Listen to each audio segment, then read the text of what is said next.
8 भारतीयों को फांसी क्यों देना चाहता है कतर? 8 भारतीयों को फांसी देना कतर के लिए नहीं आसान। कतर के फैसले के खिलाफ भारत के पास क्या है कानूनी विकल्प? दिल्ली से 2900 किलोमीटर दूर दोहा से आए एक फैसले ने भारत और कतर के बीच तनाव बढ़ा दिया है। खाड़ी के इस छोटे से देश ने भारत के 8 पूर्व नौसैनिक अधिकारियों को कथित जासूसी के आरोप में मौत की सजा सुनाई है। यही वजह है कि दोनों देशों के बीच तनाव बढ़ गया है। कतर की अदालत के इस फैसले पर भारत सरकार ने हैरानी जताई है। साथ ही ये भी कहा है कि भारतीयों की रिहाई के लिए सभी कानूनी विकल्प तलाशे जा रहे हैं। इजराइल हमास की जंग के बीच खाड़ी देश कतर का ये फैसला भारतीयों को हैरान करने वाला है। सभी के जहन में एक ही सवाल है कि क्या एक छोटा सा खाड़ी मुल्क भारतीय नौसेना के पूर्व अधिकारियों को फांसी के फंदे पर लटका देगा? तो हम आपको ये बता रहे हैं कि कतर के लिए इसे अंजाम दे पाना आसान नहीं है। आप जानते हैं भारत के पास अब क्या रास्ते हैं? भारत के पास अभी भी जो रास्ते हैं उनमें पहला तो यही है कि इस फैसले को कतर की ऊपरी अदालत में अपील कर सकते हैं।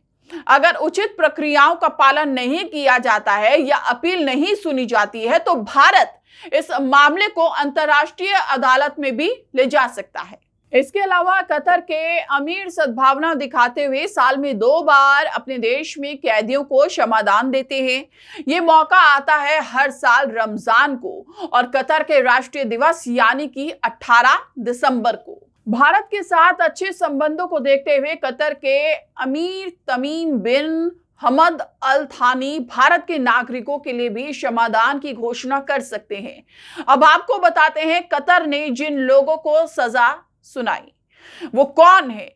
वे हैं captain Navtej Singh Gill, captain Saurabh Vashisht, commander Purnendu Tiwari, captain Birendra Kumar Verma, commander Sugunakar Pakala, commander Sanjeev Gupta, commander Amit Nagpal और नाविक राजेश। इन्हें कतर की खुफिया एजेंसी ने गिरफ्तार किया था। इन भारतीयों ने नौसेना में लगभग 20 साल तक काम किया। नेवी में ट्रेनर से लेकर अन्य महत्वपूर्ण पदों पर इन लोगों ने काम किया है।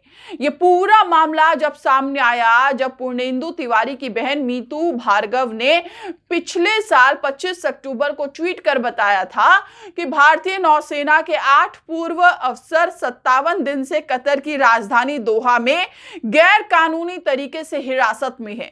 अब सवाल ये उठता है कि आखिरकार ये 8 पूर्व नौसैनिक कतर में क्या कर रहे थे?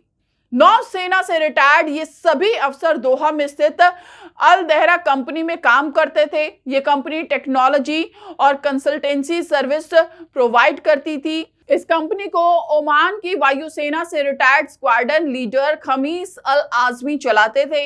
पिछले साल उन्हें भी इन भारतीयों के साथ गिरफ्तार कर लिया गया था। हालांकि नवंबर में उन्हें रिहा कर दिया गया था।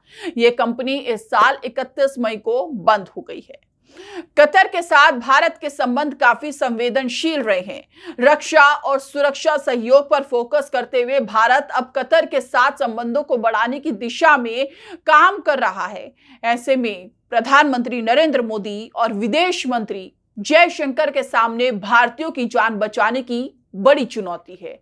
आप लोग क्या सोचते हैं इस मुद्दे पर? कमेंट कर अपनी राय जरूर बताएं। नमस्कार।